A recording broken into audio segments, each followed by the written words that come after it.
அன்பு நண்பர்களுக்கு டாக்டர் சர்வானந்தாவின் இனிய வணக்கங்கள். நண்பர்களே, குழந்தைகளுக்கு ஏற்படக்கூடிய பிரச்சனைகளை அதற்கு தீர்வு தரக்கூடிய ஹோமியோபதி மருந்துகளை நாம் தொடர்ந்து பார்த்து வருகிறோம்.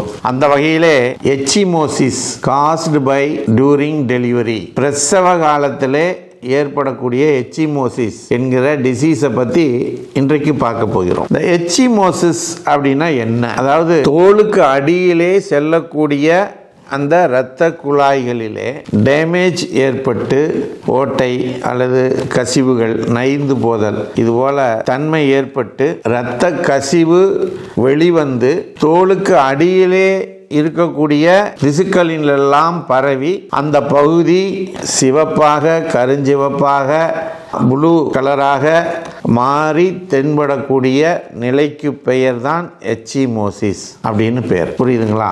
ஸோ இந்த கண்டிஷன் பல குழந்தைகளுக்கு எப்படி வரும் அப்படின்னா, பிரசவத்தின் பொழுது இந்த நிகழ்வு ஏற்படுவதற்கு வாய்ப்புகள் இருக்கு. பிரசவம் வரும் பொழுது அந்த தலைப்பகுதி மிக கடுமையான இதில் வராமல், தலை பெருசாக இருக்கும், அந்த பேசேஜ் வந்து சிறுசாக இருந்து வெளியே வர முடியாமல் குழந்தை பிரசவத்தில் அந்த தாய் கஷ்டப்படும் பொழுது டாக்டர்ஸ் என்ன பண்ணுறோம், ஃபோர்சப்ஸ் போட்டு அந்த குழந்தைய வெளியே எடுப்போம். அப்படி போட்டு எடுக்கும் பொழுது ஏற்படக்கூடிய கம்ப்ரெஷர், அந்த ஆயுதங்கள் கொடுக்கக்கூடிய அழுத்தத்தினால் அல்லது இந்த டாக்டர்ஸினுடைய கையினுடைய அழுத்தத்தினால் அந்த குழந்தையினுடைய தலைப்பகுதியில் என்ன ஏற்படுவதற்கு வாய்ப்பு இருக்குது? இந்த எச்சிமோசிஸ் ஏற்படுவதற்கு வாய்ப்புகள் இருக்குது. ஸோ இப்போ இந்த மாதிரியான கண்டிஷனை, அது குழந்தை அப்படியே தலையெல்லாம் கொல கொல கொலன்னு இருக்கும். அப்படிப்பட்ட அந்த கண்டிஷனில் இந்த எச்சிமோசிஸ் ஏற்பட்டால் என்ன செய்வது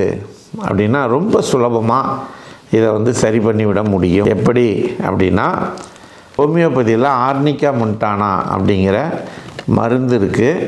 அந்த மருந்தினுடைய மதர் டிஞ்சரை என்ன பண்ணலாம், ஒரு குவளையில் அந்த மதர் டிஞ்சரை போட்டு, அந்த மதர் டிஞ்சர் கலந்த, அந்த மருந்து கலந்த நீரில் டவல் நல்லா புழிஞ்சிட்டு அந்த பகுதிக்கு அப்படியே ஒத்தடம் கொடுத்து செய்யும் பொழுது அந்த இரத்த கசிவு நின்று அந்த கசிவினால் ஏற்பட்ட திசுக்கள் அடைந்த பாதிப்புகள் சரியாகி அந்த இடம் நார்மலான நிலைக்கு வந்துவிடும்.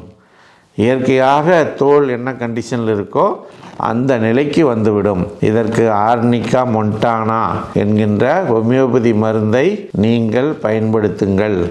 அது எந்த விதமான பாதிப்பும் இல்லாமல் வேறு எந்த பகுதியில் எந்த பாதிப்பு ஏற்பட்டிருந்தாலும் கூட அதையும் சேர்த்து சரி செய்யக்கூடிய சக்தி படைத்தது இந்த ஆர்னிகா மொன்டானா ஹோமியோபதி மருந்து என்பதனை கூறி இதை பயன்படுத்தி கொள்ளுங்கள் என்று கூறி வாய்ப்பளித்த சர்வ மற்றும் யோகம் யூடியூப் சேனலுக்கு நன்றி கூறி விடைபெறுகிறோம். நன்றி, வணக்கம்.